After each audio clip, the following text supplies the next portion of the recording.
11వ అధ్యాయం. మార్కు రాసిన సువార్త 11వ అధ్యాయం మొదటి నుండి కొన్ని వచనాలు చదువు. వారు యెరూషలేమునకు సమీపించి ఒలీవల కొండ దగ్గర ఉన్న బేత్పగే బేతనియా అనే గ్రామములకు వచ్చినప్పుడు ఆయన తన శిష్యుల్లో ఇద్దరిని చూసి, మీ ఎదుటినున్న గ్రామమునకు వెళ్ళుడి, అందులో మీరు ప్రవేశింపగానే కట్టబడి ఉన్న ఒక గాడిద పిల్ల కనబడుతుంది. దాని మీద ఏ మనుషుడును ఎప్పుడునూ కూర్చుండలేదు. దానిని విప్పి తోలుకొని రండి. ఎవడైనను మీరు ఎందుకు ఇలాగ చేయుచున్నారని మిమ్మల్ని అడిగినేడలా అది ప్రభువులకు కావలసి ఉన్నదని చెప్పుడి. తక్షణమే అతడు వారి దానిని ఇక్కడికి తోలి పంపులని చెప్పి వారిని పంపింది. వారు వెళ్ళగా వీధిలో ఇంటి బయట తలవాకిటి కట్టబడి ఉన్న గాడిద పిల్ల ఒకటి వారికి కనబడింది.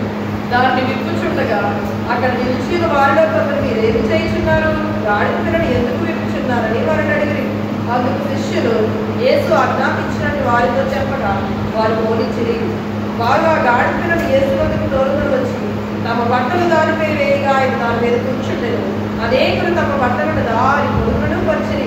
కొందరు తమ పొలములలో దొరికిన కొమ్మలను పరిచిరి. మరియు ముందు వెనుచుండిన వారును వెనుక వచ్చుచుండిన వారును, జయము ప్రభువు పేరిట వచ్చువాడు స్తుతింపబడుగాక, వచ్చుచున్న మన తండ్రి అయిన దావీదు రాజ్యం స్తుతింపబడుగాక, సర్వోన్నతమైన స్థలములలో జయము అని కేకలు వేయించింది. చాలండి, చాలు. ప్రార్థన చేస్తున్నాం. పరిశుద్ధుడైన తండ్రి, మహోన్నతుడ, జీవాధిపతి, సర్వాధికారి, సర్వోన్నతుడ, సర్వశక్తి కలిగిన తండ్రి, మీ వందనాలు, స్తోత్రాలు తండ్రి. యేసయ్య, ఇదిగో ప్రభువా, ఈ సమయంలో నాయన నా తండ్రి, నా తండ్రి, నా తండ్రి అయ్యా, ఈ యొక్క దివ్య వాక్యాన్ని ప్రభువా మేము జ్ఞాపకం చేసుకుంటూ ఉన్నాం నాయన. నా తండ్రి, నా తండ్రి, నా తండ్రి నాయన, ఈ వాక్యములో నుండి మాతో మీరు మాట్లాడండి నాయన. ఈ వాక్యము నా తండ్రి ఎప్పటి వలే కాక ఒక నూతనమైన శైలిలో నూతనమైన విషయాలు ఈరోజు మాకు తెలియపరచండి నాయన. మాకు తెలియని ఆత్మ విషయాలు, మర్మాల గూఢమైన సంగతులు, రహస్య సంగతులను నా తండ్రి మాకు తెలియపరచండి నాయన. ప్రభువా మీకే స్తోత్రాలు. ప్రతి చెవి తెరవబడును కాక, ప్రతి హృదయం తెరవబడును కాక, ప్రతి మనోనేత్ర వెలిగించబడును కాక. మీరు ఏ ఉద్దేశంతో మాట్లాడుతున్నారో ప్రతి విషయము కూడా మాకు స్పష్టంగా అర్థమయ్యేటట్టుగా సహాయం చేయదండి. పరిశుద్ధాత్మ దేవుడా మీరే కార్యం చేయండి. దయగల తండ్రి, కృపగల నాయన మీకే స్తోత్రాలు తండ్రి. వందనాలు ప్రభువా. ఆత్మ ప్రభువాను మీకు వందనాలు, స్తోత్రాలు చెల్లించుకుంటున్నాం. రాజా రక్షక మీకే స్తుతులు, వందనాలు అయ్యా, స్తోత్రాలు తండ్రి. పరిశుద్ధుడైన తండ్రి, పరమల్లో దేవా మీకే స్తోత్రాలు చెల్లించుకుంటున్నాం. నా తండ్రి, నా తండ్రి, నా తండ్రి మీరే కార్యము జరిగించాల్సిందిగా ఈ దీనిరాల్ని మరుగుపరిచి మీరు మాట్లాడండి నాయన ప్రభా. అయ్యా నీ దివ్య వాక్యాన్ని బోధించడానికి నాయన ప్రభా నన్ను అభిషేకించు నాయన ప్రభా. నీ పరలోకపు జ్ఞానముతో నింపండి నాయన. నీ సత్యవాక్యములు సరిగ్గా విభజించే నీ పరలోకపు జ్ఞానముతో గ్రహింపుతో నన్ను నింపు నాయన ప్రభా. మీకే స్తోత్రాలు తండ్రి, వందనాలు ప్రభా. ఆత్మ ప్రభువారు మీకు వందనాలు, స్తోత్రాలు చెల్లించుకుంటూ అయ్యా నా తండ్రిని ఆత్మ వస్త్రాలుగా చెయ్యండి. నన్ను అభిషేకించు నాయన, సహాయం చేయదండి. పరిశుద్ధాత్మ దేవుడా ప్రతి ఒక్క బిడ్డని నన్ను కూడా నీ హస్తంలో భద్రపరచాల్సిందిగా యేసు అతి పరిశుద్ధ నామములో అడిగి వేడుకొనుచున్నాము తండ్రి, ఆమేన్. ప్రతి సంవత్సరం కూడా మనం ఈ వాక్యాన్ని ఏం చేస్తామండి, జ్ఞాపకం చేసుకుంటూ ఉంటాం కదా, జ్ఞాపకం చేసుకుంటాం. అలాగే ఈరోజుని కూడా మనము మట్టల ఆదివారం కనుక మనము ఈ వాక్యాన్ని జ్ఞాపకం చేసుకుంటాం అన్నమాట. అయితే ఏది ఏమైనప్పటికైనా మరి ఈరోజు వచ్చేది ఏంటి మీరు చెప్పండి. ఇందులో ప్రాముఖ్యమైన విషయం ఏంటి? ప్రధాన పాత్ర ఎవరండి ఇందులో? ఇప్పుడు గాడిద చెప్పండి, గాడిద. మీ పిల్లలు మీరు ఏమంటారు పాపం వచ్చినప్పుడు? ఒరే గాడిద. అదొక తిట్టు మనకి, క్రైస్తవ తిట్టు అనమాట. క్రైస్తవ తిట్లు కొన్ని ఉంటాయంట, కొన్ని ఉంటాయంట. ఒరే గాడిద చెప్పింది వినపట్టలేదా నీకు, ఎన్నిసార్లు చెప్పాలి నీకు అని గాడిదను ఉపయోగిస్తారన్నమాట. నిజంగానే బైబిల్ కొంతమంది ఈ రకంగా ఫాలో అవుతున్నారేమో అనిపిస్తుందా, ఈ రకంగా ఫాలో అవుతున్నారేమో అనిపిస్తుంది అనమాట. అయితే ఈ యొక్క గాడిద ఎలా ఉందంటండి, ఇది కట్టబడి ఉంది. అది ఎలా ఉంది? కట్టబడి ఉంది. స్వేచ్ఛగా తిరిగే గాడిదలు ఉంటాయండి. గాడిద నేను చూడలేదన్న వాళ్ళు ఎవరైనా ఉంటే చేయి చూపించండి. నేను చూశానండి అన్న వాళ్ళ చేయి చూపించండి. అందరూ చూసాం, అందరము చూసాం. అయితే గాడిద గురించి మనకు పాఠాల్లో వస్తే కొన్ని విషయాలు చెప్తారు వాళ్ళు. కుక్కేమో బౌ బౌని కొరుకుతుందంట, గాడిదేమో వాటర్ పెడుతుందంట. దాని యొక్క ఆ స్వరమే డిఫరెంట్గా ఉంటుంది అన్నమాట అండి. దాని యొక్క స్వరమే డిఫరెంట్గా ఉంటుంది అన్నమాట. ఏది ఏమైనప్పటికైనా గాడిదని ఏ రకం ఉపయోగిస్తారో చెప్పండి. బరువులు మోయడానికి, రెండు దాని యొక్క పాలు మెడిసిన్ అంటున్నారు. ఒకప్పుడు మేము తాగేస్తాం, దేవుని స్తోత్రం, అవి మంచి అని. ఊరంతా మనకి చిన్నది, ఎంతో కాదు, చిన్ని బాటిల్ 500 దగ్గర నుంచి మేము తాగేటప్పటికి 100-150కి వచ్చిందండి. ఇంతకీ ఏంటి ఆ మెడిసిన్ అంటే, మరి ఆ పాల్లోని మన ఎదురుగానే తీస్తాడులేండి, అది పిండుతాడు. అందులో పాపం సరిగ్గా పొడి చేయలేదు కావాలి. ఏమొచ్చింది అందులో నుంచి? తాగిన వాళ్ళు చెప్పండి, తాగారా? ఏమన్నా వచ్చింది అందులోని? అందులో ఏం మీకు కనపడలేదా? చెప్పండి. మేము తాగినాటిలో వచ్చింది ఏంటి అంటే వాము గింజ. ఏమొచ్చింది? వాము మెడిసినే కాదా? ఎంత మనకి ఎన్ని రకాల ఉపయోగాలు ఉన్నాయండి. కానీ ఆ పాల్లో కలిపితే తప్ప మనకు దాని విలువ పెరిగింది. ఆ పాల్లో కలపడాన్ని బట్టి దాని విలువ పెరిగిందన్నమాట. పుట్టినే ఆ వాము ఎన్నిసార్లు మనం నమ్మలం. కడుపు నొప్పి వస్తుంది అనుకోండి, వాము నమ్మలమంటారు. మా చిన్నప్పుడు వాము వరకు అని వచ్చేది, ఇప్పుడు వస్తుంది అనుకోండి తక్కువ అయ్యింది. ఇలాగా పలు రకాలుగా మనకి ఔషధ గుణాలు కలిగిన వాము అందులో కలిపారు. సరే, అది అలా ఉంచండి. ఇంకా గాడిద ఉపయోగాలు ఉన్నాయి, దాని వలన నష్టాలు కూడా ఉన్నాయండి. గాడిద దగ్గరికి వెళ్తేనంటండి వెనకాలతో తంతుందంటే ఎవరన్నారు? మరి అదేంటది ముందు కాలతో ఎందుకు తనదు? నాకు అదే అర్థం అవ్వలేదు. దానికి ఏదో స్టోరీ ఉంటుంది. వెనకాలతో ఎందుకు తంతుంది? వెనకాల రానేదేమో ఎవరు, నేను అది తంతుందంట. ఇలాగా రోడ్ల మీద తిరిగే గాడిదలు ఉంటాయి. కొన్నేమో ఆ యజమానులు కట్టేస్తారన్నమాట. యజమానులు ఏం చేస్తారు? వాటిని కట్టేస్తారు. ఇప్పుడు ఇక్కడ మనం చదివిన ఈ గాడిద ఎలా ఉంది? ఇక్కడ కట్టబడి ఉంది. కట్టబడి ఉందండి. కట్టబడి ఉన్నదాన్ని యేసు ప్రభు ఆ గ్రామానికి వస్తూ శిష్యులు పిలిచి అంటాడు, మీరిద్దరూ వెళ్ళి ఆ ఎదుటనున్న గ్రామంలో ఒక గుమ్మం దగ్గర కట్టబడిన గాడిద ఒకటి ఉంటుంది, దాన్ని విప్పి తోలుకొని రండి అంటాడు ఆయన. ఏమంటాడు? విప్పి తోలుకొని రండి అన్నాడు ఆయన. అని దాని యజమానులు అడుగుతారు, ఎందుకు విప్పుతున్నావు అని అడుగుతారు.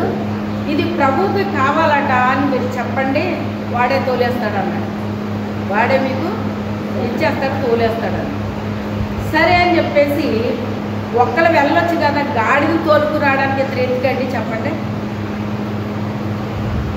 ఆనాడే చెప్పాడు దేవుడు, ఒక్కళ్ళు కాదు ఇద్దరిద్దరుగా వెళ్ళండి అని చెప్పాడండి.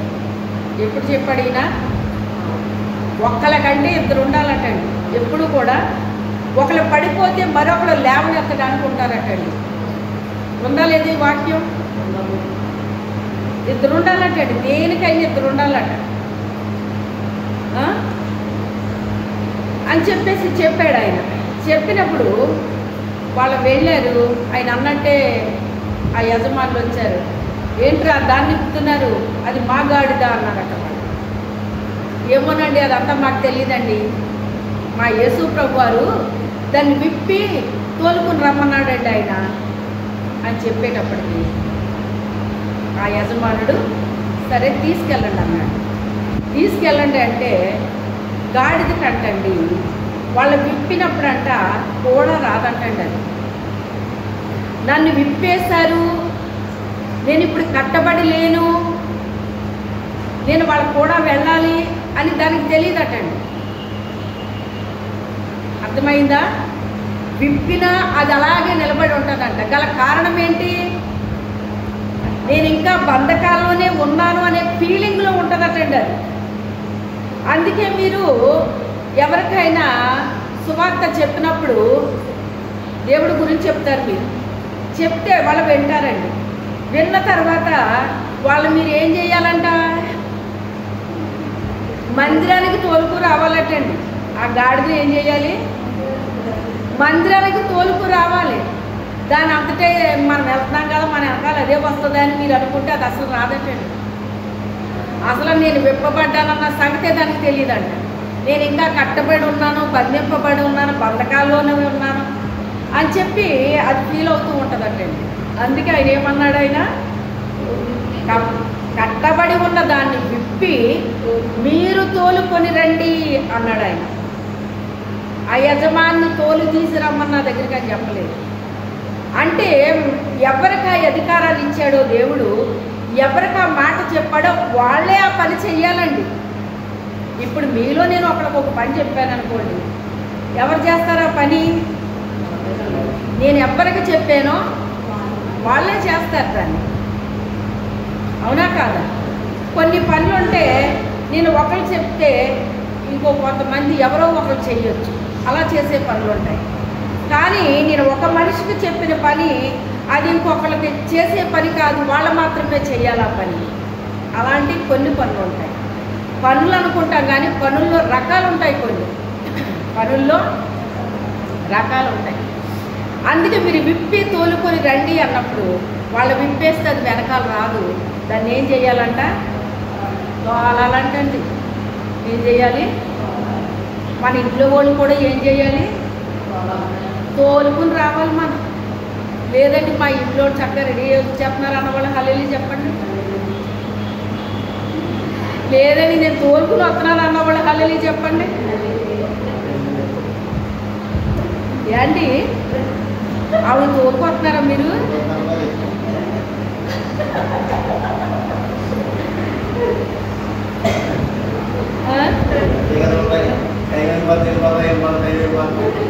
తోలుకొస్తారా? దేవుని స్తోత్రం. మీకు అందరికీ వందనాలు. తోలుకొచ్చిన వాడు వందనాలు. ఇంకా కట్టబడిన గాడులు తోడుకుంటాండి. ఈసారి కట్టబడిపోయి ఉంటాయి కొన్ని గాడులు ఇంట్లో. నేను వచ్చేస్తాను లేనున్నాడు, నేను వచ్చేస్తాను లేనున్నాడు అంటే కొన్ని గాడులు. అమ్మయ్య వీళ్ళు వెళ్ళిపోయారంటే సాల్ నాకెక్క అని మీరు వెళ్ళాక అయ్యే వస్తారన్నది అది ఎందుకు రాలేదంటే ఏమంటారు? ఏదో సాగు చెప్పేస్తారు మీరు. అలాగా మా ఇంట్లో గాడిదలు నేను అలాగే తోలుకెళ్ళేదాన్ని. మందిరానికి వెళ్ళినప్పుడు ఉదయం మొదలెట్టేదాన్ని, లేవండి లేవండి లేవండి అనేసి. అయ్యగారు అనేవారు, ఎందుకే అస్తమాటుగా అలాగా లేపుతారు, కాసేపు పడుకొని. ఏంటి పడుకునేది, వేళ ఆదివారం అని నా పని నేను చేసుకుంటూనే వీళ్ళు ఏం చేసేదాన్ని, లేకపోతే తోలుకెళ్తా ఉండేదాన్ని అన్నమాట. అయితే వాళ్ళకి తెలియదు అంటే తెలుసు కానీ ఇంట్లో చురుగ్గా ఉన్న వాళ్ళు, దేవుని మందిరం విలువ తెలిసిన వాళ్ళు ఏం చేస్తారు? ఈ మిగతా వాళ్ళని మనం తోలుకొస్తూ ఉంటాం అన్నమాట అండి. తోలుకు వెళ్ళాలి మనం. భర్తను తోలుకు రావాలి, భార్యను తోలుకు రావాలి, పిల్లలను తోలుకు రావాలి, ఇరుగు పొరుగుళ్ళు తోలుకు రావాలి. నిజమేనమ్మ ఈసారి తోలుకొస్తా నేను అన్నవాళ్ళు హల్లెలూయా చెప్పండి.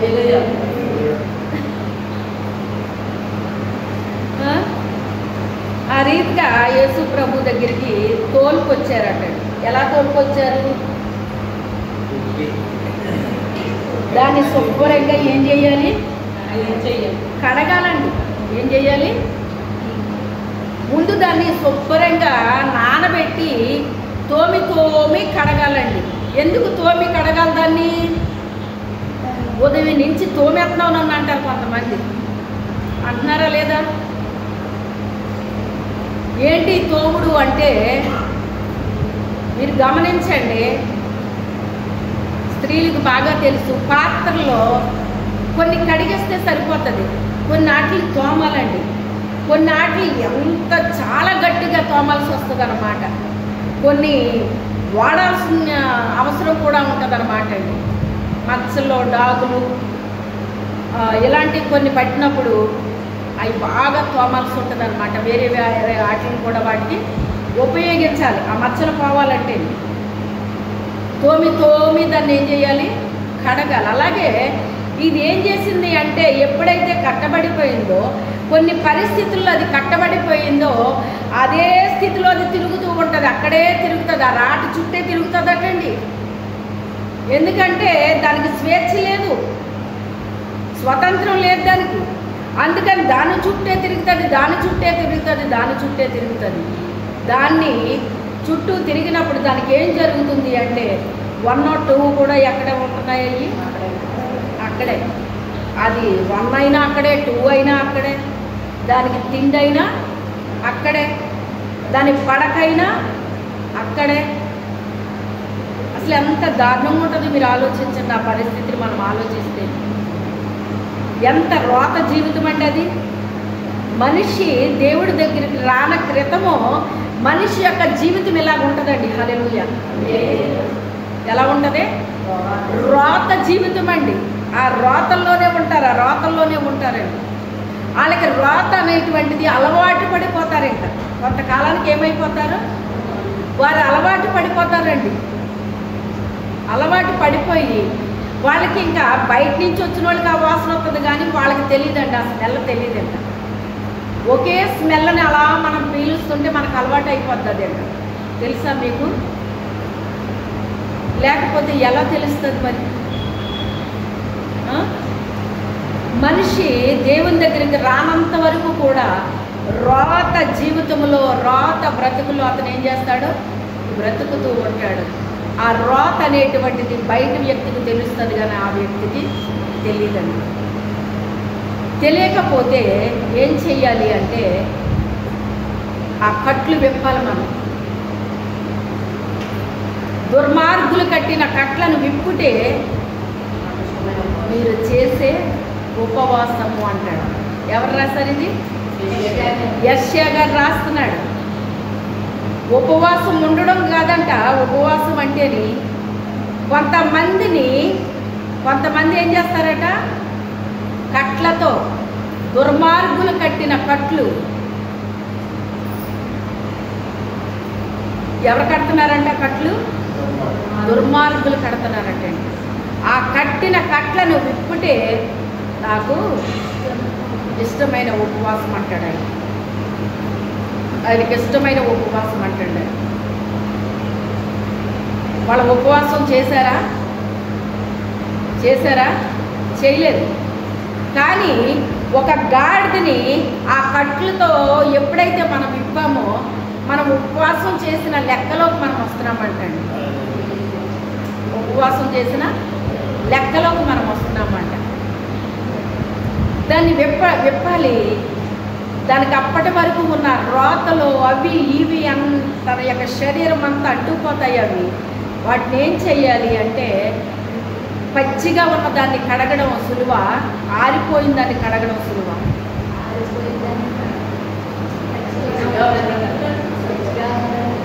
ఆరిపోయింది, త్వరగా మొదలు ఎండిపోయింది.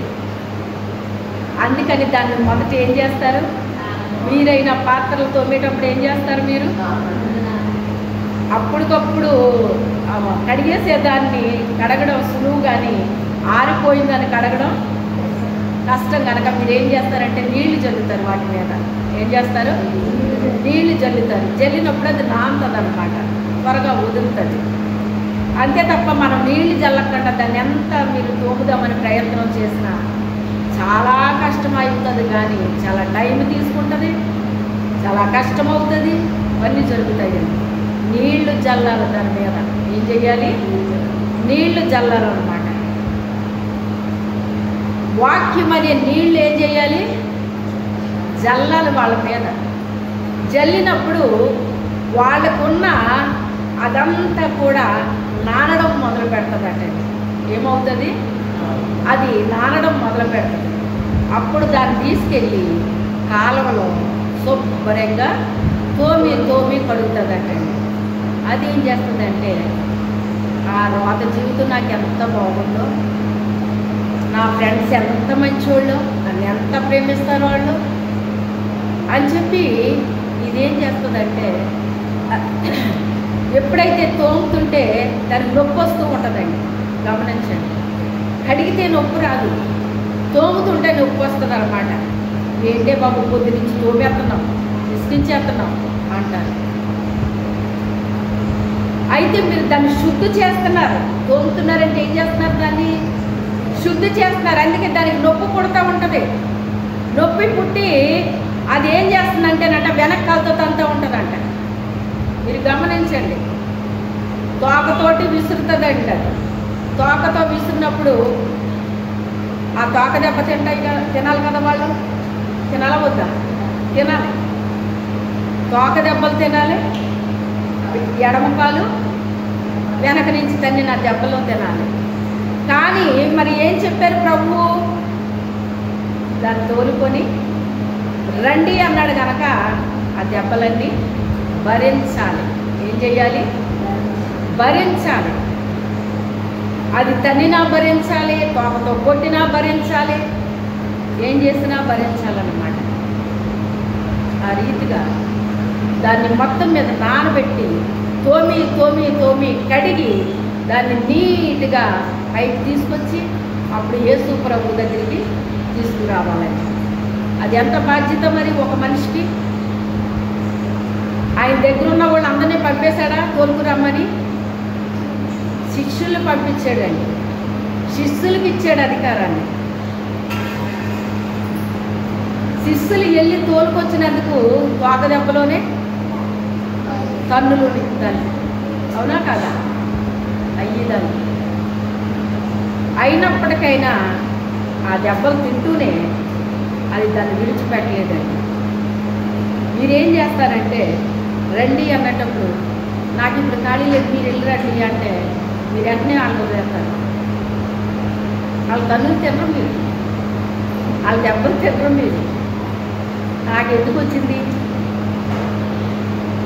మీరు వెళ్ళండి, సరే మేమే వెళ్తాంలే అని చెప్పేసి నువ్వు వదిలేసావు అంటే ఆ గాడిద ఎప్పటికీ అది రాదు. ఇంకా ఆ గాడిద అక్కడే ఉంటుంది. అది ఆ రోతంలోనే ఉంటుంది. అది ఆ రొచ్చులోనే తిరుగుతూ ఉంటుంది. అక్కడే మేత తింటూ ఉంటుంది. దానికి చిరాకు అనిపించదు, ఏం అనిపించదు. దాన్ని మీరు విప్పుకుని తోలుకు రావటమే కాదు, కానీ దాన్ని నీట్గా చెయ్యాలి. ఏం చేయాలి? కడిగిన ముచ్చులా చేసి అప్పుడు ఆయన దగ్గరికి తీసుకురావాలంట. తీసుకొచ్చినప్పుడు ప్రభు సంతోషించాడా లేదా దాన్ని చూసి చెప్పండి. సంతోషించాడు ఆయన.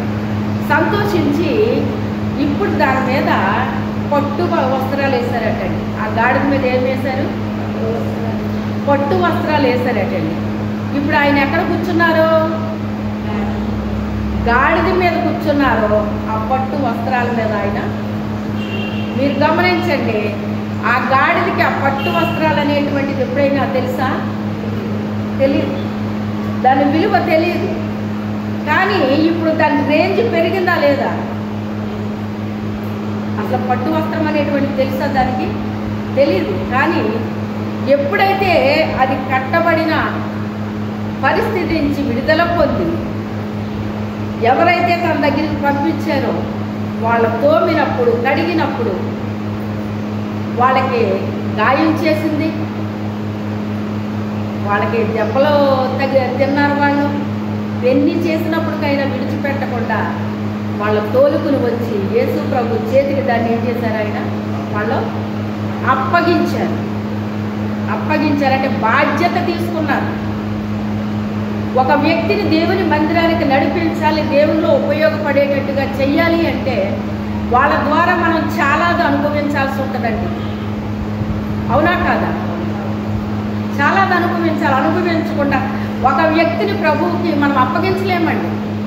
అప్పగించగలమా? చెప్పండి. అది అసాధ్యం. అయితే ఇప్పుడు దాని రేంజ్ పెరిగింది. రేంజ్ పెరిగేటప్పటికి ఇప్పుడు దాని మీద పట్టు వస్త్రాలు పడి, పట్టు వస్త్రాలు అనేటువంటిదే దానికి ఎప్పుడూ తెలియదు. అసలు దానికి రాతల గురించి తెలుసు, రొచ్చు గురించి తెలుసు, ఇవి తెలుసు, కానీ సువాసన అనేటువంటిది దాని జీవితంలో ఎప్పుడు అది అనుభవించలేదండి. ఇప్పుడు దాని బ్రతుకు ఎలా మారిపోయింది? సువాసనగా మారింది. ఒకప్పుడు రోత జీవితము ఇప్పుడు ఎలాగైపోయింది? అండి సువాసన వస్తుంది దాని దగ్గర. దానికంటిన రోతలు లేవు. ఇప్పుడు రోతల్లో పడుకోవట్లా, రోతల్లో తిరగట్లే. ప్రత్యేకించబడింది. ఇప్పుడు అది ప్రత్యేకించబడింది. ఎంత ప్రత్యేకించబడింది అంటే యేసు దగ్గరికి వచ్చేసరికి దాని యొక్క స్థితిగతులు మారిపోయింది. హల్లెలూయా. దాని స్థితిగతులు మారిపోయి దాని మీద ఆయన ప్రయాణం చేస్తున్నారు. ఇదే మాట జకర్యా గారు రాస్తున్నారు. ఏమని రాశాడు ఆయన?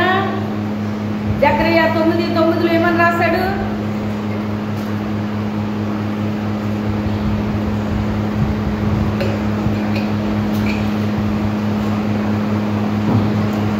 సియోను నివాసులారా బహుగా సంతోషించుడి, యెరూషలేము నివాసులారా ఉల్లాసంగా ఉండుడి. మీ రాజు నీతిపరుడు, రక్షణ కలవాడును, దీనుడై గాడిదను గాడిద పిల్లను ఎక్కి నీ యొద్దకు వచ్చుచున్నాడు. ఆయన రాజు దేని మీద ప్రయాణం చేస్తారండి? కానీ ఈయన ఎక్కడ ప్రయాణం చేస్తున్నాడు? ఎందుకు గాడిద మీద ప్రయాణం చేశాడు ఆయన? అక్కడే చెప్తున్నాడు ఆ మాట. నీ రాజు దీనుడై గాడిద మీద ప్రయాణము చేస్తూ నీ దగ్గరికి వస్తున్నాడు ఆయన. ఎవరితో చెప్తున్నారు ఈ మాట? సియోనా, యెరూషలేమా? సియోను నివాసులారా సంతోషించుడి, యెరూషలేము నివాసులారా ఉల్లాసంగా ఉండుడి. నీ రాజు చాలు. నీ రాజు ఎలా వస్తున్నాడో ఆయన దీనుడై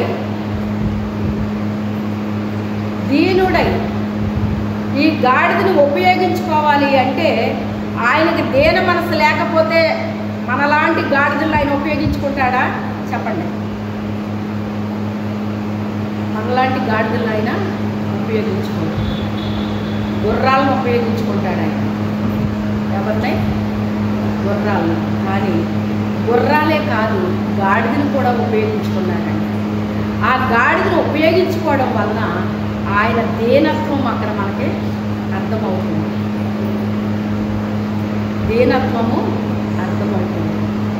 ఇప్పుడు ఈ గాడిద అనేటువంటిది అది మనిషికి సాదృశ్యంగా కనబడుతుంది అన్నమాట. అది మనకి ఒక చోట రాయబడినప్పుడు ఏమంటాడంటే ఆయన శాస్త్రులు, పరిసయ్యులు, సద్దుకాయలు వీళ్ళందరూ అంటారు కదా, 6 దినాలు విశ్రాంతి ఉన్నాయి కదా, ఆ రోజుల్లో నువ్వు వీళ్ళని స్వస్థపరచవచ్చు కదా, విశ్రాంతి దినాన్ని ఏ పని చేయకూడదని నీకు తెలీదా? ఎందుకని ఆ రోజు నువ్వు స్వస్థపరుస్తున్నావు? విశ్రాంతి దినాన్ని ఏమీ చేయకూడదని నీకు తెలీదా? అంటే స్వస్థత కూడా వాళ్ళ దృష్టిలో ఏంటి? ఒక పని. ఏంటది? ఒక పని. ఎందుకని నువ్వు అలా చేస్తున్నావు? ధర్మశాస్త్రాన్ని ఎందుకు మీరుతున్నావు అని అడుగుతుంటే ఆయన వీళ్ళ ప్రశ్న వేస్తే తిరిగి ప్రశ్న వేసి కూడా ప్రశ్న వేస్తే ఏం చేయాలి? కానీ ఆయన తిరిగి ప్రశ్న వేసి దానికి జవాబు చెప్పేవారు. ఎలాగా? మీ గాడిద ఒంట్లో పడింది అనుకోండి, ఎవరి గాడిదైనా అంటాడు అక్కడ మళ్ళీ, ఎవరి గాడిదైనా ఒంట్లో పడింది అనుకోండి, దాన్ని అలాగ వదిలేస్తారా? విశ్రాంతి దినం కదా, తర్వాత తీసుకుందాంలే అని మీరు వదిలేస్తారా? వదలరు కదా, దాన్ని పైకి తీస్తారు కదా. అలాంటిది మరి ఇక్కడ గాడిదనగా కుమారుడని కింద ఫుట్నోట్లో రాస్తాడండి. అంటే మీ కుమారుడు గుంట్లో పడితే మీరు వదిలేస్తారా అని దాని అర్థం అన్నమాట. ఒక వ్యక్తి స్వస్థత పొందడానికి మీరు విశ్రాంతి దినాన్ని చేయకూడదని మీరు అంటున్నారు. అదే మీ కొడుకుకి అదే పరిస్థితి కలిగితే మీరు దాన్ని ఏం చేస్తారు? ఆ గాడిని వదిలేస్తారా మీరు? ఇది విశ్రాంతి దినం కదా, వదిలేస్తారా మీరు? పైకి తీయరా అని అడిగాడు ఆయన. అక్కడ జవాబు ఉందా వాళ్ళ దగ్గర? జవాబు లేదు ఇంకా అక్కడ. అంటే ఇక్కడ గాడిదంటే ఏమని రాయబడింది అక్కడ? కుమారుడు. కుమారుడు మనల్ని రక్షించడానికి ఆయన మనుష్య కుమారుడుగా వచ్చాడు మన దగ్గరికి. ఆయన ఎలా వచ్చాడు? మనుష్య కుమారుడుగా వచ్చాడు. శరీరాన్ని దాల్చుకున్నాడు ఆయన. మన రూపులో ఆయన వచ్చాడండి. ఆయన రూపులో మనల్ని నిర్మించుకున్నాడో మళ్ళీ మన రూపాన్ని దాల్చుకుని ఆయన నరావతారుగా ఆయన వచ్చాడండి. నర రూపాన్ని దాల్చుకుని ఆయన వచ్చాడండి. వచ్చి ఆ గాడిదకి విడుదలిచ్చాడు. ఆయన వెళ్ళి విప్పలేదు, కానీ తన దగ్గర ఉన్న శిష్యుల్ని పంపించి వెళ్ళి ఆ గాడిదలు విప్పమని చెప్తున్నాడు. మనకేం చెప్తున్నాడు ఈరోజు? కొన్ని కట్టబడిపోయిన గాడిదలు ఉన్నాయి, వాటిని మీరు వెళ్ళి విప్పండి అని చెప్తున్నాడు ఈరోజు. హల్లెలూయా. మీకు తెలుసు ఎన్ని గాడిదలు బంధింపబడిపోయి ఉన్నాయో, ఏ పరిస్థితుల్లో బంధింపబడిపోయినాయో, ఎటువంటి రోత జీవితాలు జీవిస్తున్నాయో వాటిని మీరు ఏం చెయ్యాలట? ఒక బాధ్యతను అప్పగిస్తున్నాడు మీకు. ఏం చేస్తున్నాడు ఆయన? అందుకే నా దగ్గరికి వచ్చిన వాళ్ళకి నేనేమీ చెప్పకుండా ఎప్పుడు పంపించనండి. కొంతమందికి కొంత సమయము ఇస్తాడు దేవుడు, కొంతమందికి అయితే గంటల కొద్దీ కూర్చుని చెప్పాల్సి వస్తుందండి. తెలుసా? అప్పుడు ఎంత నీరసం వస్తుంది నాకు? 3-4 గంటలు కూర్చోవాలంటే ఎంత నీరసం వస్తుందండి నాకు? వస్తుందా రాదా? ఎందుకని? ఆ గాడిని ఎలాగోలాగా విప్పి ఎవరికి చెప్పాలి? అది నాకున్న పట్టుదల అదండి. నేను వేస్ట్గా దగ్గర కూర్చోను. ఎలాగైనా గాడిని నేను విప్పి ఆయనకు అప్పచెప్పాలి దాన్ని. అప్పుడు ఆయనకు ఉపయోగపడుతుంది. అది బంధకాల్లో ఉంటే ఉపయోగపడదు, రోత జీవితాల్లో ఉంటే ఉపయోగపడదు. అది విప్పబడాలి, కడగబడాలి, తోమబడాలి. నీటిలో కడగడం, తోమడం అనేటువంటిదంతా కూడా బాప్తీసానికి కూడా సాదృశ్యమైంది. లాస్ట్ ఏంటి? ఆ గాడిని కడిగేశాను కదా. పేతురు కాళ్ళు కడుగుతుంటే ఆయన ఏమన్నాడు? నా కాళ్ళు కడగొద్దు ప్రభు అని. అంటే ఆయన ఏమన్నారు? నేను నీ కాళ్ళు కడగకపోతే నువ్వు నాతో పాలు పంపులు ఉండవు అని చెప్పేసరిట. అయితే నా తల నుంచి కడిగేయన్నా. ఒక్కసారి స్నానం చేసిన వాళ్ళకి ఇంకా అవసరం లేదు, కాళ్ళు కడుక్కుంటే సరిపోతుంది. ఇక్కడ కాళ్ళు దేనికి సాదృశ్యమో తెలుసా? మన ప్రవర్తనకి. దేవుని వాక్యం ఇప్పుడు మనం వింటున్నప్పుడు ఏం మార్చుకోవాలి? మన ప్రవర్తన మార్చుకోవాలండి. ఏం మార్చుకోవాలి? మన ప్రవర్తన మార్చుకోవాలంటే కడగడం అంటే ఏంటి? దేవుని వాక్యం చేత మన ప్రవర్తనను ఏం చేసుకోవాలి? మనం ఎప్పుడైతే వాక్యం మీ దగ్గరికి వస్తుందో మీరు దాన్ని ఏం చేసేసుకోవాలి? సరి చేసేసుకుంటూ ఉండాలి. అదే కడుక్కోవడం అంటే. ఈరోజు ఈ రీతిగా ప్రభు నాతో మాట్లాడారు. ఈ పరిస్థితిలో నేను ఉండకూడదు, నన్ను ఏం చేయమన్నాడు ఆయన, ఆ పని నేను చెయ్యాలి అనేటువంటిది మన దగ్గర కొన్ని తీర్మానాలు చేసుకుని ఉంటాయి, కొన్ని నిబంధనలు చేసుకుని ఉంటాయి, కొన్ని ఏం చెప్పారో ఆ పనిని చేయాల్సి ఉంటుంది. కొన్నిసార్లు మన జీవితాన్నే సరి చేసుకోవాల్సి ఉంటుంది, మన ప్రవర్తనే సరి చేసుకోవాల్సి ఉంటుంది. ఇలా రకరకాలుగా ఉంటుందండి దేవుని వాక్యం అంటే. ఒక రకంగానే ఉండదు, ఇది రకరకాలుగా ఉంటుంది అన్నమాట. స్నానం, బాప్తీసం తీసుకున్న తర్వాత అప్పుడు ఆయన్ని మొయ్యడానికి వెళ్ళిందని. మొయ్యడం అంటే ఆయన ఎప్పుడైతే ఆ గాడిద మీద కూర్చున్నాడు ఆయన, ఆ గాడిదకి విలువ పెరిగింది. ఇప్పుడు ఆ గాడిద ఏం చేస్తుందంటే ఆయన్ని ఊరేగించుకుంటూ వెళ్తుందండి. యెరూషలేము వరకు, సియోను వరకు అదేం చేస్తుంది? ఆయన ఊరేగించుకుంటూ వెళ్తుందన్నమాట అండి. దేవుణ్ణి ఎప్పుడైతే మనం ఊరేగిస్తామో మనకి ఘనత పెరుగుతుందండి. ఎందుకని అంటే ఆయన అంటాడు కదా, నన్ను గణపరిచి వారిని నేను గణపరుస్తానండి. మనం ఎప్పుడైతే హృదయపూర్వకంగా ఆయన గణపరచడానికి ఇష్టపడ్డామో మనల్ని కూడా ఆయన ఏం చేస్తాడు, గణపరుస్తూ ఉంటాడు. పలు రకాలుగా గణపరుస్తాడు ఆయన. ఇలాగే గణపరుస్తాడని ఏమీ లేదు, రకరకాలుగా ఆయన మనల్ని ఏం చేస్తాడు, గణపరుస్తూ ఉంటాడు అన్నమాట. మనము కూడా ఈరోజు మనం తీసుకోవాల్సింది ఏంటి అంటే, కట్టబడిన గాడిదలు ఏం చేయాలి, మనం విప్పాలి. అదందరికీ చెప్పే పని కాదు. ఎవరమైతే ఓర్చుకుంటామో సహిస్తామో వాళ్ళకే చెప్తాడండి ఆయన. దెబ్బలు తింటా కూడా ఒప్పుకున్నారు. ఏ గాడిదని మీరు విప్పుతున్నారో ఆ గాడితోటే మీరు దెబ్బలు తినాల్సి వస్తుంది, దాని తన్నులు తినాల్సి వస్తుంది. కానీ గాడిదని వదిలిపెట్టారు, వాళ్ళు వదలలేదు. దాన్ని శుభ్రం చేసి దేవుడికి అప్పగించేంత వరకు వాళ్ళు విడిచిపెట్టలేదండి. అప్పగించిన తర్వాత అది ఉపయోగపడుతుందా లేదా, దేవునికి ఉపయోగపడుతుందా లేదా, ఉపయోగపడుతుంది. అయితే ఇక్కడ శిష్యులు ఏమని చెప్తున్నారంట, ఇదిగో హోసన్న జయము, హోసన్న జయమని వాళ్ళు ఏం చేస్తున్నారటండి, మాట్లాడుతున్నారు అని ఉంది అక్కడ. మాట వేరు, కేక వేరు. అవునా, కేకలు వేస్తున్నారటండి. మాటకి పెద్ద శబ్దం ఏమి ఉండదండి, ఎక్కువ శబ్దం రాదు. కేకకి ఏముంటుంది, మీరు ఒక వ్యక్తిని పిలిచారు, పిలిచినప్పుడు పలకలేదు, అప్పుడు మీ స్వరాన్ని ఏం చేస్తారు, మీరు పెంచుతారు. అలాగా ఆ వ్యక్తి స్పందించేంత వరకు మీ స్వరాన్ని ఏం చేస్తారు, పెంచుతూ ఉంటారు. కేకలు కూడా అలాగే ఉంటాయండి. గట్టిగా కేకలు వేయాల్సి ఉంటుంది. ఏం చేయవలసి ఉంటుంది, గట్టిగా కేకలు వేస్తారు. ఇక్కడ శిష్యులు కేకలు వేస్తున్నారటండి, హోసన్న జయము, హోసన్న జయమని కేకలు వేస్తుంటే అక్కడున్న పరిచయులకి వాళ్ళందరికీ కూడా చిరాకు చెప్తుందంటండి. ఏమొస్తుంది, వచ్చేసి ఎందుకు నీ శిష్యులు అలా మాట్లాడుతున్నారు, అలా కేకలేస్తున్నారు, నీకు చిరాకుగా అనిపించట్లేదా, వాళ్ళు నోరు మూసుకోమని చెప్పు అని చెప్తున్నారు అన్నమాట. అప్పుడు ఆయన అంటారు కదా, వాళ్ళ నోరు మూసుకుంటే ఈ రాళ్ళు కేకలేస్తాయి అన్నాడు ఆయన. అన్నాడా లేదా,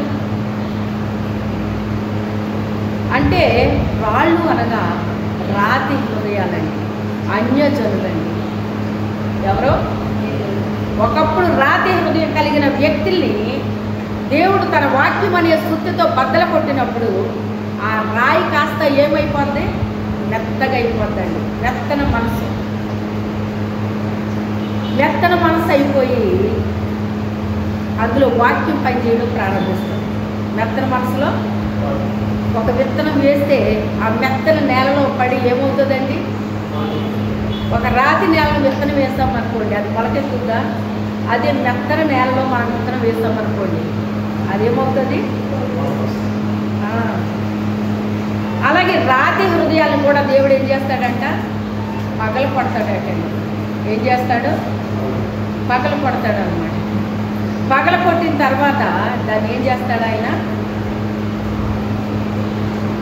విత్తనాలు, వాక్యం అనే విత్తనాలు అందులో పడేటట్టుగా చేస్తాడన్నమాట. వాక్యం అనే విత్తనాలు పడేటట్టుగా చేస్తాడన్నమాట. కూర్చోండి, ఎక్కడ వాళ్ళు అక్కడ కూర్చోండి. ఆ రాతి హృదయం అనేటువంటి వ్యక్తులు విడిచిపెడుతున్నాడు ఆ దేవుడు, విడిచిపెట్టాడు.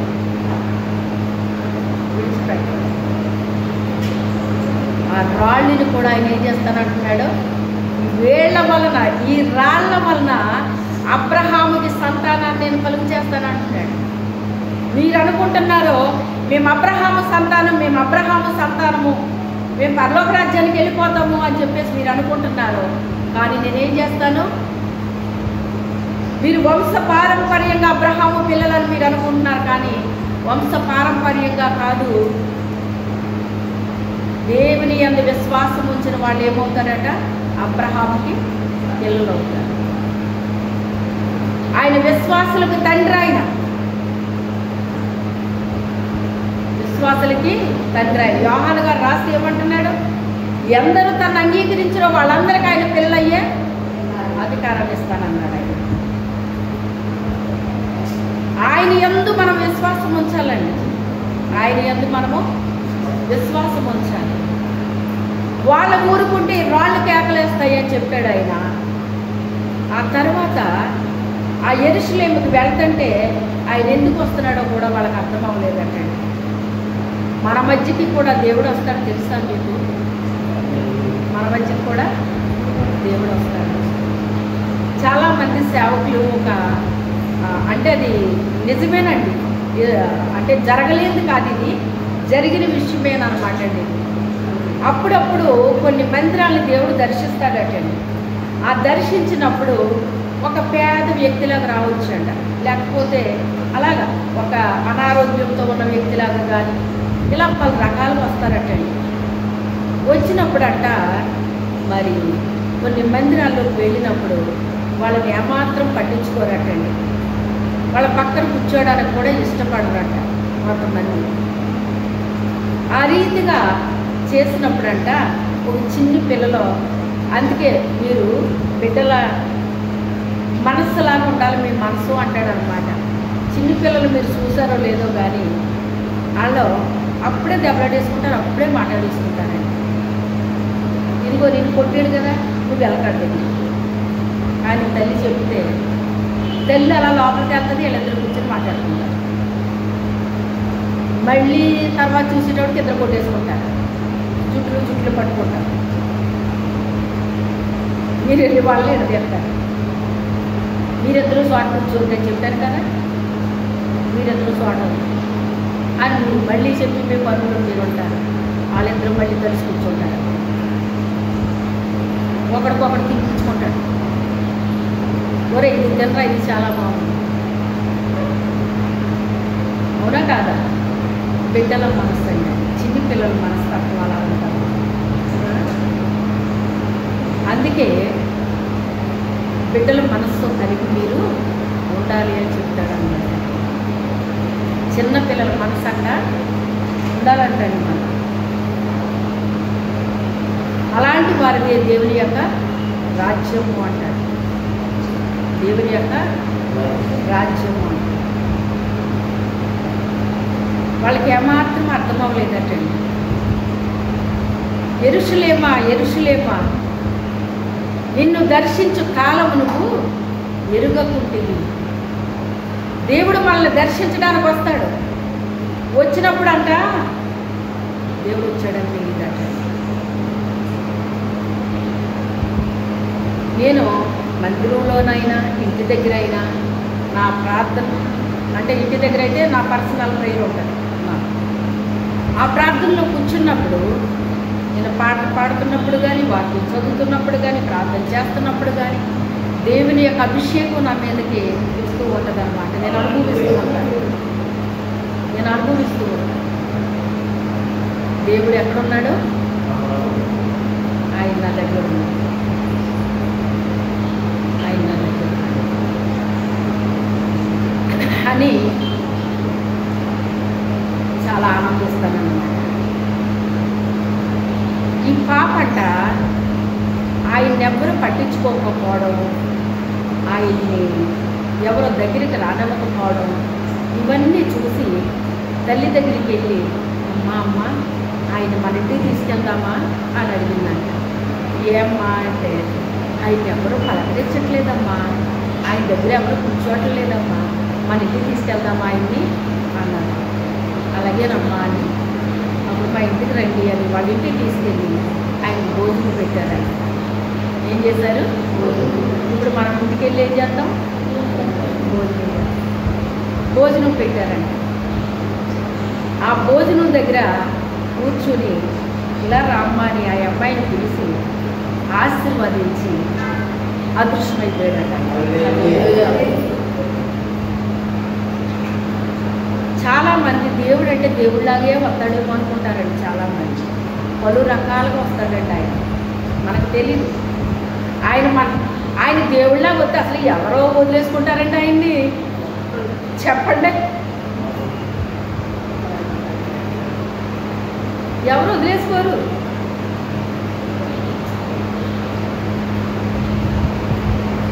అప్పుడు ఆయన దేవుడు అని వాళ్ళు గ్రహించారన్నమాట. ఏ బిడ్డ అయితే ఆయన్ని ఇష్టపడిందో అక్కడ అంత జనాంగం ఉన్నా కూడా ఎవ్వరు ఆయన్ని ఇష్టపడలేదు. ఒక చిన్ని బిడ్డ ఆయన్ని ఇష్టపడింది.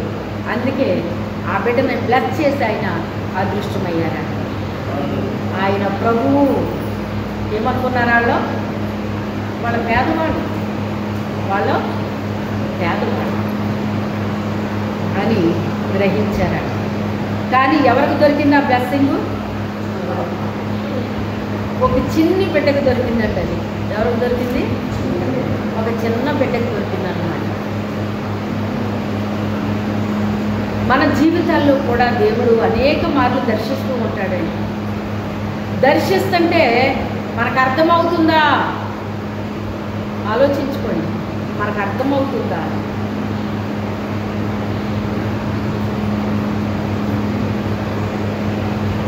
అర్థం అవ్వాలి. మనం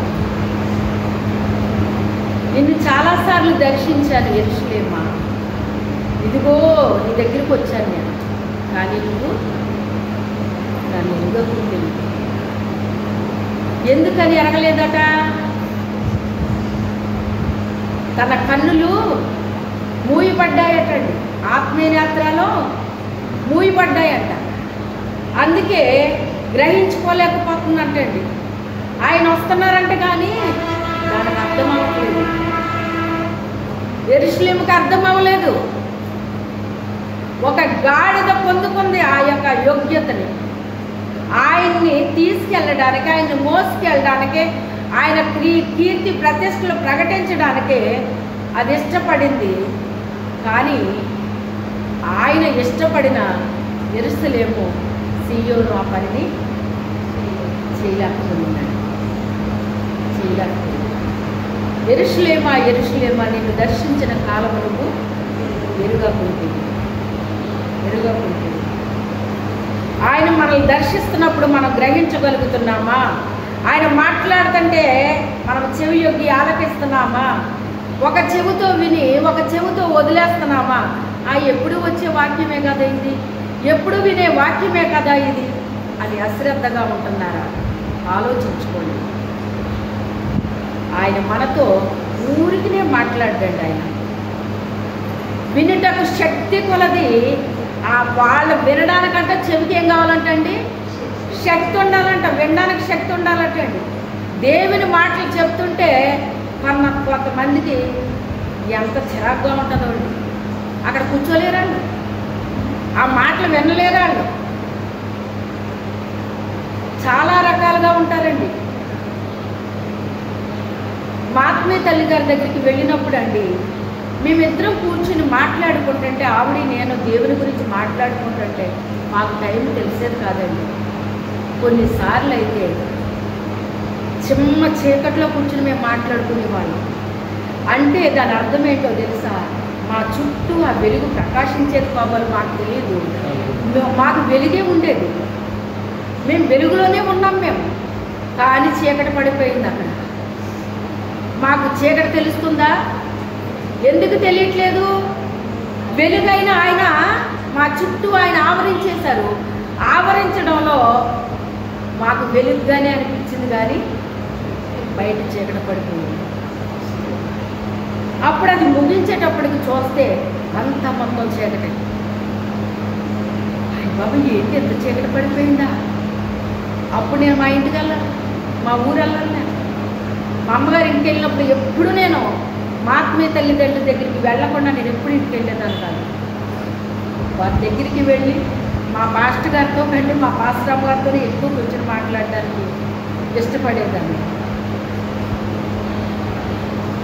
అలాగా దేవుని యొక్క సంగతులు చెప్పుకుంటే మన చుట్టూ ఏమో ఆవరిస్తుంది?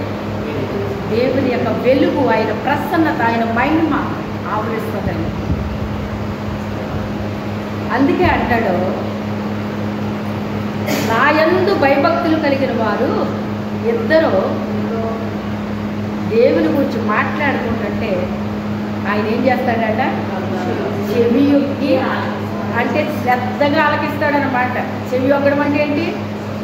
శ్రద్ధగానమాట. కొంతమంది మంచి విలువైన మాటలు మనం చెప్తుంటే చెవి యొక్కరు. గల కారణం ఏంటి? చెవికి శక్తి లేదు. ఏమి లేదు? చెవికి శక్తి లేదు. అది ఎంత విలువైన మాట అని మనకు అర్థం కాని వాళ్ళు చాలామంది ఉంటారండి. అది ఎంత విలువైన మాట అని గ్రహించే వాళ్ళు చాలా తక్కువ మంది ఉంటారండి. తెలుసా? జ్ఞానవంతులు జ్ఞానం కలిగిన మాటలు విడిచిపెట్టుకోరండి. తెలుసా? మా పాస్టర్ గారు చెప్పిన మాట అలాగ నా హృదయంలో ఎప్పటికే, ఆవిడ చెప్పినవి చాలా తక్కువ మాటలే కానీ ఆ లోపల పడిపోయినాయండి ఆ మాటలు నాకు. ఎందుకని? చెవి యొక్కి ఆలకించాను. నేను అశ్రద్ధగా ఆలకించి ఉంటే నా హృదయంలో ఉంటాయా ఈరోజు నా మాటలు? అలా నా టైంలో ఈ మాట మాట్లాడారు, అలా నా టైంలో ఈ మాట మాట్లాడారని మా ఆత్మీయ తల్లిదండ్రులు మాట్లాడిన మాటలో అలాగ సేవ్ చేసుకున్నానండి నా హృదయంలో. దేవుని మాటలు చాలా విలువైనవి అండి. ఆ విలువైన మాటలు మనకి, అందుకే అంటాడు, నాకు దేవుని యొక్క వాక్యం దొరికినప్పుడు ఆయన ఏం చేశాడట? భుజించేశాడట అండి. ఏం చేశాడు? తినేయడమే. దొరికినప్పుడు ఏం చేయాలండి? గబగబా తినేయాలటండి. కొంచెం కొంచెం తినడం కాదట, గబగబా తినేయాలటండి. ఆ తర్వాత నెమ్మదిగా నెమ్మరు వేసుకోవాలట. మనం ఒక పశువుకు తెలిసింది నెమ్మరు వేసుకోవాలని, మనకు తెలియట్లేదు. అందుకే ఆయన అంటాడు, దీని యెషయా రాసిన గ్రంథము 1వ అధ్యాయం 1వ వచనం చదవండి. ఆయన ఏం మాట్లాడుతున్నాడు విన్నాం.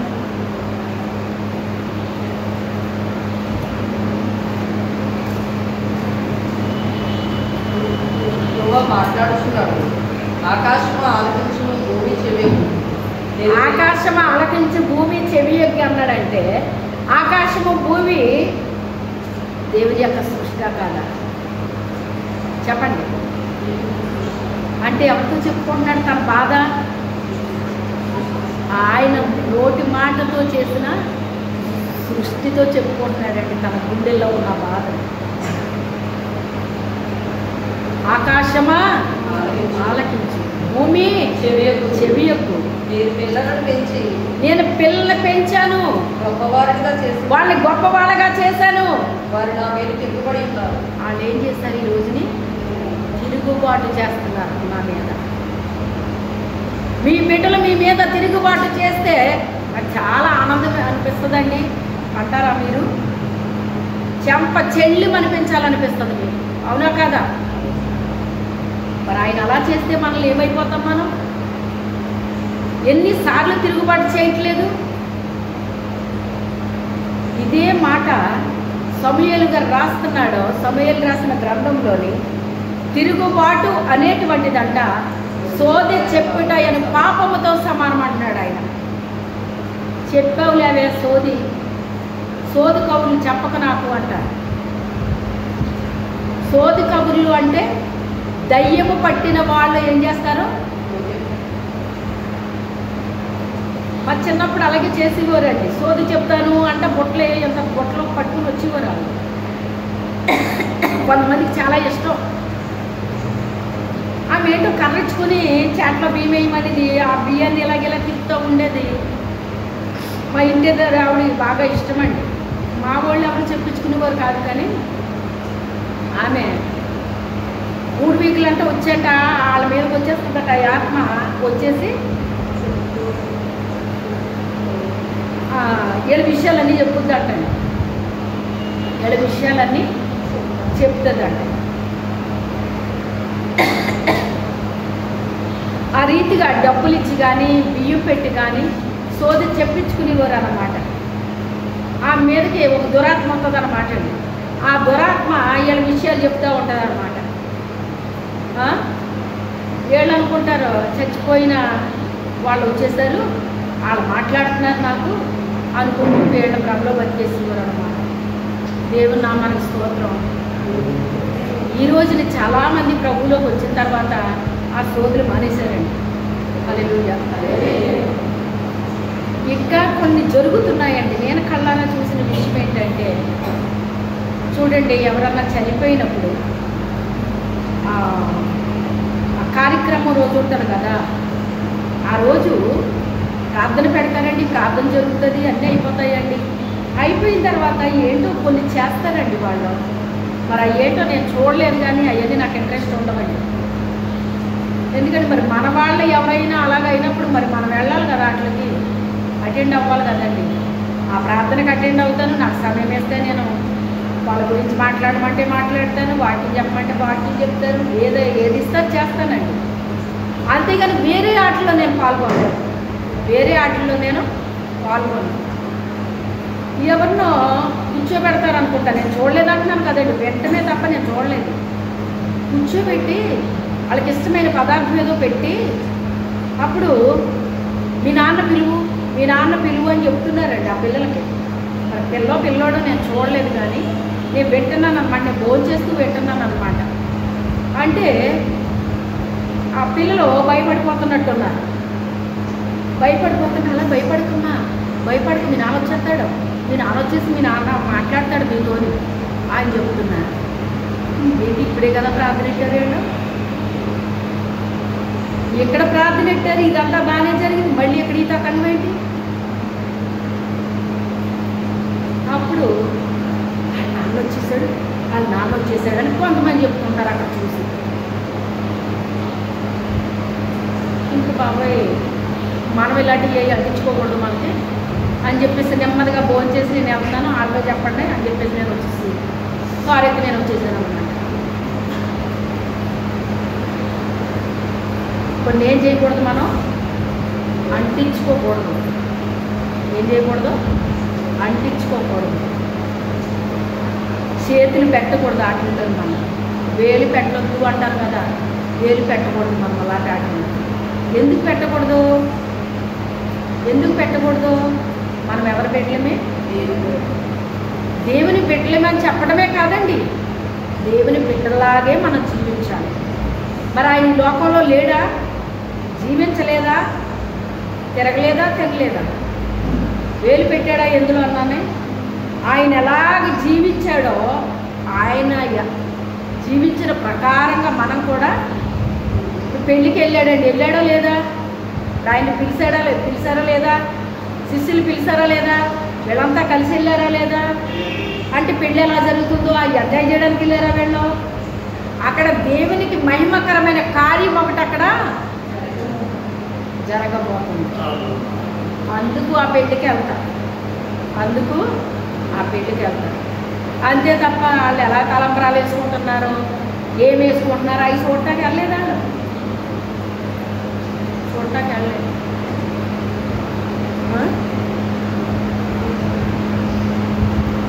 అక్కడికి వెళ్ళి అవి ఎంజాయ్ చేసేసి మళ్ళీ మందిరంలోకి వచ్చేసి ఇది ఎంజాయ్ చేసేసినట్టుగా ఉండకూడదు. ఒక మాదిరి ఉండాలి, మనకి ఒక మాదిరి ఉండాలి. వాళ్ళ నాన్న వస్తాడు అని అంటున్నారే, వాళ్ళ నాన్న రాడు, దెయ్యం వస్తుంది అక్కడ. ఎవరిని కూర్చోబెట్టారో వాళ్ళ మీదకి ఏమొస్తుంది, దెయ్యం వస్తుంది. దెయ్యం వచ్చి అది చెప్తుంటే వాళ్ళ నాన్న వచ్చేసాడు మాట్లాడుతున్నాడు అంటారండి చాలామంది. ఇది నామకార్థులు చేసే పని. ఒరిజినల్ క్రైస్తవులు అంటే దేవుని రక్తంలో కడగబడిన బిడ్డలో, దేవుని వాక్య ప్రకారంగా జీవించే బిడ్డలో, దేవుని ఆత్మ కలిగే బిడ్డలు అలాంటి పనులు చెయ్యరండి. అక్కడ వాళ్ళతో ఇబ్బందులు కలిగిన వాళ్ళు తప్పించుకోవడానికి చూస్తారు, కానీ వాళ్ళని సంతోషపెట్టడానికి ఆ కార్యక్రమాలు వాళ్ళు చెయ్యకూడదు కూడా. వాళ్ళ మనకి బంధువులు కనుక మనం వెళ్తాం, కానీ వాళ్ళు ఆచరించే ఆచారాల్లో మనం పాల్గొనకూడదు. వాటి వల్ల మనం శాపాలు తెచ్చుకోకూడదు. మనం శాపాలు తెచ్చుకున్నాము అంటే మన పిల్లల మీదకి పంపిస్తాం వాటిని. మన ఆశీర్వాదాలు ఎవరి మీదకి వెళ్తాయి? మొన్నే చెప్పాను ఈ మాట. ఎవరితో చెప్పాను, ఎక్కడ చెప్పాను గుర్తుందా మీకు ఎవరికన్నా? నేను ఇంట్లో చెప్పానా ఎవరికన్నా, లేకపోతే ఇంట్లోనే చెప్పాను. సేవకులకు చెప్పాను ఈ మాట. అంటే సేవకులకి చెప్పడానికి కూడా దేవుడు ఇప్పుడు నా నోరు తెరుస్తున్నాడు కనుక చెప్పగలుగుతున్నాను. లేకపోతే వాళ్ళు ఏమైనా ఫీల్ అవుతారేమో వాళ్ళు ఫీల్ అవుతారో లేదో నాకు తెలియదు, కానీ నేను ఫీల్ అయిపోయేటట్టు. ఇప్పుడు దేవుడు ఏం చేశాడు, ఇక ఫీల్ అవ్వటం మనం కనుక ఫీల్ అయ్యే రోజులు అయిపోయింది అన్నట్టుగా నా నోరు తెరుస్తున్నాడు అండి. నా నోరు తెరిచినప్పుడు ఇంక నేను మూసుకోవట్లేదు. నా నోరు తెరిచినప్పుడు ఇక నేను మూసుకోవట్లేదు, మాట్లాడుతున్నాను. వాళ్ళ సరిదిద్దుకుంటే వాళ్ళ మేలు పొందుకుంటారో, సరిదిద్దుకోకపోతే మనమేమి చేయలేమండి. మనమేమి చేయలేము. అందుకే దేవుని బిడ్డలు అంటే దేవుని బిడ్డల్లాగే మనం ఉండాలండి. ఆయన వెలుగు కనుక మనం వెలుగులాగే ఉండాలండి. ఆయన మీరు ఉప్పై ఉన్నారు కనుక ఉప్పులాగే మనం ఉండాలండి.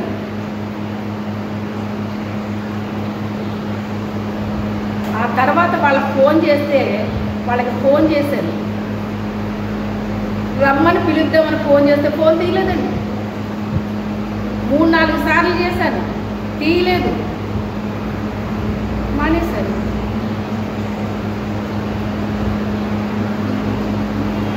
కానీ నేను బ్రతకకుండా అయిపోలేదు కదా. ఇప్పుడు చాలామందికి భయం అన్నమాట అండి, ఏమైపోద్దో అని భయం అన్నమాట. కొన్నాటిలో రిలేషన్ కట్ అయిపోతుంది. మరి ఇలాంటి విషయాలు ఏమవుతుంది, రిలేషన్ కట్ అవుతుంది. అలాంటి పరిస్థితులు దేవుని బిడ్డలకు వస్తాయండి. మనము లోకస్తులు అయితే వాళ్ళలాగే మనం ఉంటాం. ఇంకా వాళ్ళకి మనకు తేడా ఏముంది? వాళ్ళు ఎలా మందిరానికి వెళ్ళారో అలాగే మనం వెళ్తాం, వాళ్ళు ఎలా చేస్తున్నారు మనం అలాగే చేస్తాం. కానీ మనం ఇప్పుడు అలా లేవు కదా, ప్రత్యేకించబడ్డాం కదా, దేవుని బిడ్డలం అయ్యాం కదా. మరి దేవుని బిడ్డలు అయినప్పుడు దేవుని బిడ్డల్లాగే మనం జీవించాలి, కానీ లోకస్తుల్లాగా ఉండకూడదు. మనుషుల్ని సంతోషపెట్టాలని కోరుకునేవాడు నన్ను సంతోషపెట్టలేడు అంటాడు ఆయన. అయితే మనం మనుషుల్ని సంతోషపెట్టేవారుగా ఉన్నామా, దేవుని సంతోషపెట్టేవారుగా ఉన్నామా? నువ్వేది కోరుకుంటున్నావు? నేను మనిషినే సంతోషపెట్టాలనుకున్న వాళ్ళు హల్లెలూయా చెప్పండి. దేవుని సంతోషపెట్టాలనుకున్న వాళ్ళు హల్లెలూయా చెప్పండి.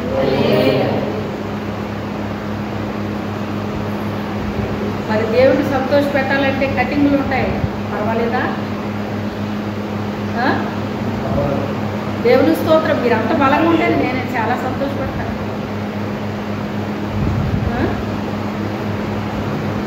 అంతే తప్ప అలాంటి ఏవి కూడా మనం అంటించుకోకూడదు.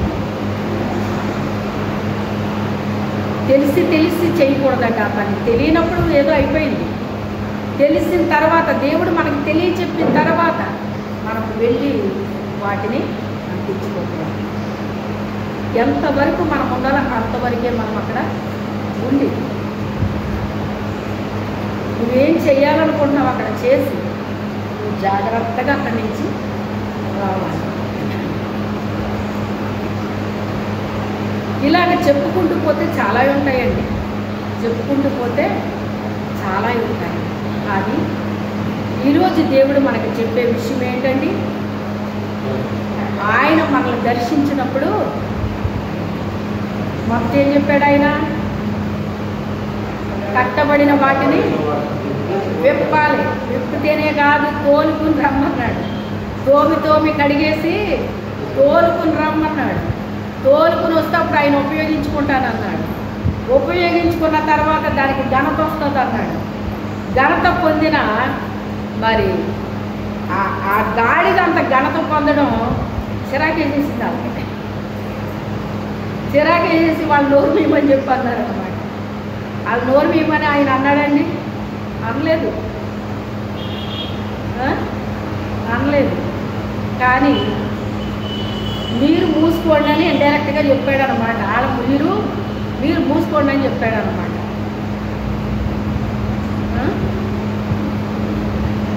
ఆ రీతిగా దేవుడు ఈరోజు మనకి నీకు ఒక బాధ్యతను ఇస్తున్నాడు. ఏమిస్తున్నాడు నీకు? బాధ్యతనిస్తున్నాడు. కట్టబడిన వాటిని నువ్వేం చేయాలి? విప్పాలి, తోమాలి, కడగాలి, శుద్ధి చేయాలి దాన్ని. అదంతా చెయ్యాలి అంటే నీకు కొన్ని ఇబ్బందులు పడాల్సి ఉంటుంది. అయినప్పటికైనా దాన్ని నువ్వు విడిచిపెట్టకూడదు. ఎందుకని? ఆయన కోరుకుని రమ్మన్నాడు కనుక దాన్ని విడిచిపెట్టకూడదు. దాన్ని తోమి కడిగి ఆయన దగ్గరికి తీసుకొచ్చినప్పుడు ఆయన దాన్ని ఉపయోగించుకుంటాడు.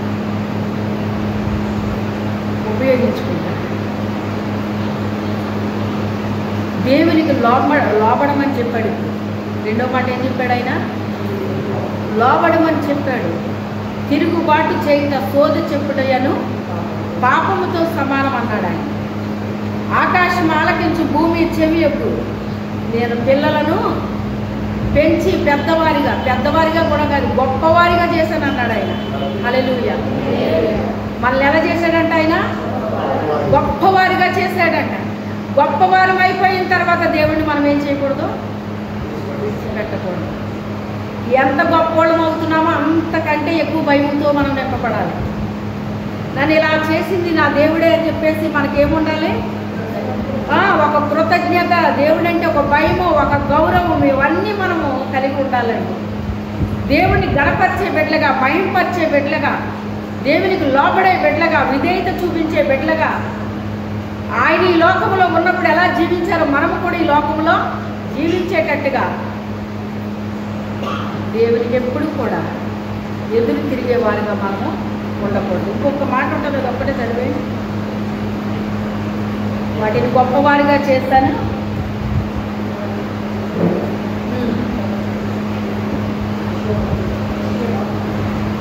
యెషయా గ్రంథం 1వ అధ్యాయం. అప్పుడే మనం చూసేసి నేను పిల్లలను పెంచి గొప్పవారిగా చేసి తిని వారు నా మీద తిరుగుబడి ఉన్నారు.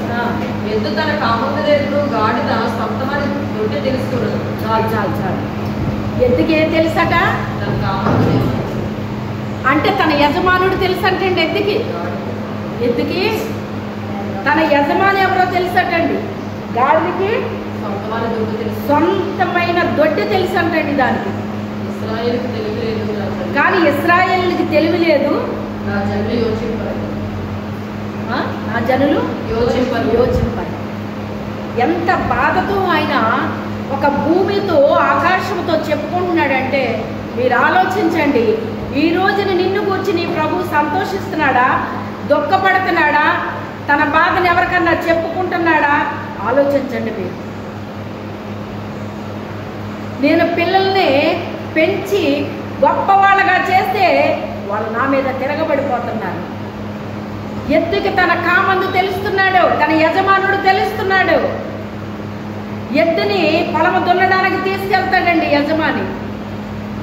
తీసుకెళ్ళినప్పుడు అది ఎలా దున్నుద్ది? చూడలేదా మీరు? ఎప్పుడు పొలాలు దున్నడం చూడలేదా? చూసిన వాళ్ళు చెప్పండి. అయితే ఒక ఎద్దుని తీసుకుని దున్నిస్తాడా? 2 ఎద్దులు తీసుకుంటాడా? 2 ఎద్దుల్ని ఎలా దున్నిస్తాడు? రెండిటి మెడ మీద ఒక కాడిని పెడతాడండి. ఇదే మాట మత్తయి సువార్తలో ఏమని చెప్తున్నాడు ఆయన? నా దగ్గరికి రండి, నా దగ్గర నేర్చుకోండి, నేను సాత్వికుడను, దీన మనసు కలవాడను, నా కాడిని మీ మీద ఎత్తుకొని నా యొద్ద నేర్చుకోండి, అప్పుడు మీకు నేనేం చేస్తాను?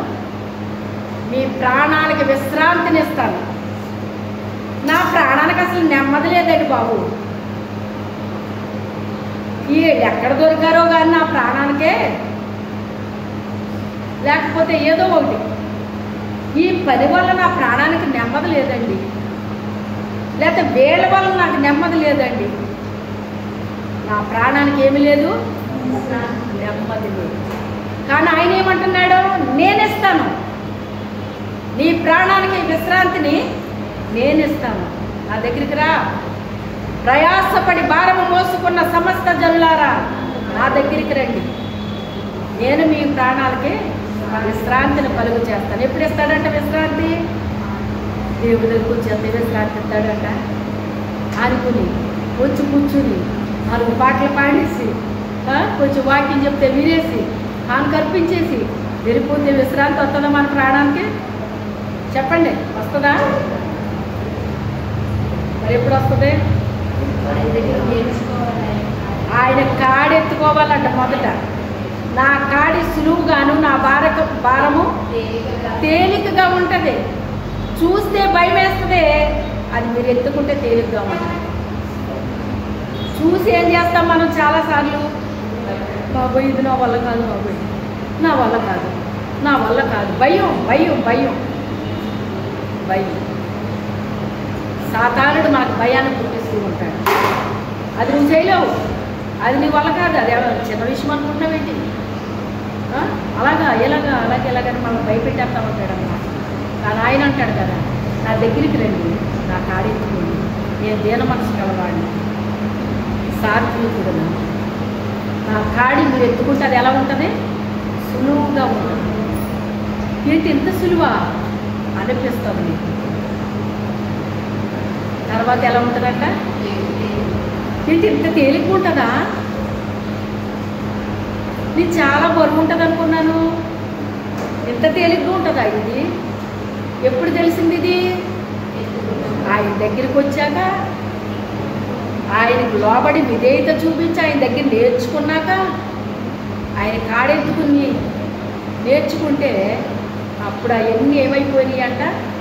తేలికైపోయినాయి అంట. తేలికైపోవటమే కాదు, ప్రాణానికి ఏం దొరికిందంట? విశ్రాంతి దొరికిందంట. ఇంకోటి చెప్పనా మీకు, మీ బంధువుల దగ్గరకో మీ రక్త సంబంధుల దగ్గరకో వెళ్ళారనుకోండి,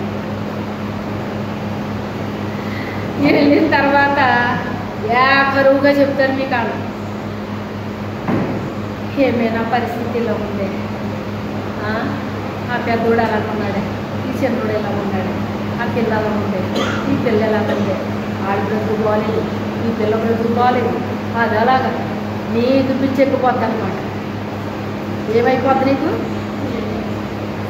బాబు ఎందుకు వచ్చాను రా బాబు, ఏదో 2 రోజులు ఉందామనుకున్నాను, ఓ రోజు ఉందామనుకున్నాను, వీళ్ళ దగ్గర 4 రోజులు ఉన్నానంటే నా బుర్ర ఏమైపోద్ది? నాకు పిచ్చెక్కిచ్చేస్తారు బాబోయ్ అని నీకు భయం వేసి ఏం చేస్తావు తెలుసా? 4 రోజులు ఉందామనుకున్న దాన్ని ఏం చేస్తావు? ఫస్ట్ చెప్పేస్తావు 4 రోజులు ఉందామని వచ్చాను అని చెప్తావు నువ్వు. 4 రోజులు ఉంటావా ఆయన చెప్పి, వాళ్ళు చెప్పి అన్నీ నీ బుర్ర ఈటెక్కిపోయి బుర్ర వాసిపోయిందంటారు చూసారా? అలా చేస్తారన్నమాట నీ బుర్రని. అప్పుడు నీకు ఏమనిపిస్తుంది అంటే, నా ఇంటి దగ్గరే నాకేదో నెమ్మది లేదు కదా, నెమ్మది పొందుదామని ఇక్కడికి వచ్చాను నేను. అయ్యి బాబు వీళ్ళ మాటలు వింటే ఏమైపోతుంది నాకు? నా బుర్ర పిచ్చెక్కిపోయేటట్టు ఉందని చెప్పేసి ఒక్క రోజులో నువ్వేం చేస్తావు? ప్రయాణం కట్టేస్తావు అనమాట. 4 రోజులు ఉంటానన్నావు కదా, 4 రోజులు ఉందామనుకున్నాను, కానీ నాకు ఇంటి దగ్గర చాలా నిజానికి పనులు లేవు అక్కడ. అదొక రకమైన దెబ్బది. ఏంటది? అదో రకమైన దెబ్బ. అదే దేవుణ్ణి ఎరిగిన వారు అనుకోండి, దేవుని విషయాలు నీతో మాట్లాడాలి. అప్పుడు నీకేమొస్తుంది? నెమ్మది వస్తుంది. దేవుడు ఏమిస్తానన్నాడు మనకి? మీ ప్రాణాలకి విశ్రాంతినిస్తామన్నాడు. మన ప్రాణానికి దేవుడు విశ్రాంతినిస్తే వస్తుంది కానీ, లేకపోతే మన ప్రాణానికి విశ్రాంతి ఉంటుందండి. నెమ్మది దేవుడు ఇవ్వాలండి మనకి. లోకం ఇవ్వదో, మనుషులు ఇవ్వదు. అది దేవుని కలిగిన మనుషులైతే నీకు నెమ్మది వస్తుంది వాళ్ళ దగ్గర. ఎందుకని? వాళ్ళ మంచి విషయాలు నీకు చెప్తా ఉంటారు, వాళ్ళ మంచి విషయాలు నీకు చెప్తూ ఉంటారు. ఏదో ఒక విత్తనం నీలో పడుతూ ఉంటుంది. పడింది ఎప్పటికైనా మొలకెత్తుదా? మొలకెత్తదా? కొన్ని విత్తనాలు త్వరగా మొలకెత్తుతాయి, కొన్ని లేటుగా మొలకెత్తుతాయి. ఏది ఏమైనప్పటికైనా ఎప్పటికైనా అది. ఇంకోటి తెలుసా మీకు? వర్షం పడింది అనుకోండి, విలువైన విత్తనాలు మొలకెత్తవు. ముందు ఏది మొలకెత్తుంది? పిచ్చి గడ్డి మొలకెత్తేస్తుంది మొదలు. దాన్ని నిర్మూలన చేయాలన్నా మన వల్ల అవును, దాని వేర్లు ఎంత బాగుంటాయో భూములు అలా చినుకుపడగానే అలా వచ్చేస్తుంది అనమాట. అదే శ్రేష్టమైన మొక్క, అది మొలకెత్తుతుంది, కానీ అది చాలా కాలం వరకు అది పైకి రాదండి, అది ఫలింపుకు రాదండి. అది కానీ వర్షం పడగానే అది కూడా మొలకెత్తుతుంది, అది చిగుర్లు వస్తుంది. దానికి వేరుంది భూమిలోని, కానీ గడ్డికి విలువ ఉందా? విలువైన మొక్కకున్న విలువ గడ్డికి ఉంటుందండి. గడ్డి పశువులకు వేయడానికి ఉపయోగపడుతుంది. కొన్ని గడ్లు అసలు పశువులకు కూడా అయిపోతుంది. ఒక విచిత్రం ఏంటంటే అండి, నేను తెలుసుకున్న చెప్తున్నాను. కొన్ని ఆకులు పశువులు తినవండి. ఆ పశువుకి ఎలా తెలిసిందండి అది తినకూడదని? ఎంత ఆశ్చర్యమో చూసారా? దానికి నోటి మాట రాదు, కానీ ఏ ఆకు తినొచ్చో ఏ ఆకు తినకూడదో, ఏ పండు తినొచ్చో ఏ పండు తినకూడదు. మొన్నే కదా ఎప్పుడో చెప్పాను, చిలుపు వచ్చి తింటదే, అది పక్క వాళ్ళకే అంటే ఏంటి కరువు పోస్తే తింటది, కానీ లేకపోతే అది తింత వెళ్ళిపోద్ది అనమాట. మనకి కడుపు నొప్పులు అయితే తెచ్చుకోదు అది.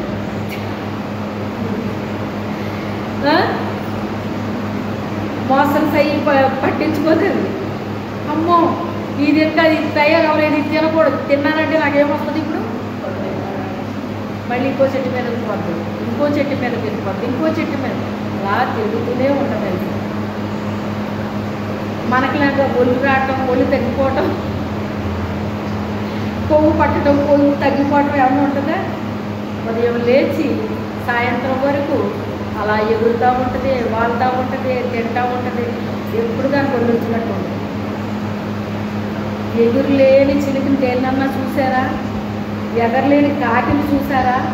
ఇచ్చుకుని చూసారా? అది ఎప్పుడు కూడా ఎగురుతూనే ఉంటుందండి. నేను అనుకుంటాను మనిషి కూడా అలా ఎగురుంటే ఎంత బాగుంటుంది. చక్కగా అలా లేచి మనం పైకి వెళ్ళిపోయి ఎక్కడ దిగాలంటే అక్కడ దిగుంటే ఈ కాలుతో వీటితో ఏమైనా పని ఉంటుందండి మనకి? ప్రతి ఒక్కరు అలా వెళ్ళిపోతారన్నమాట.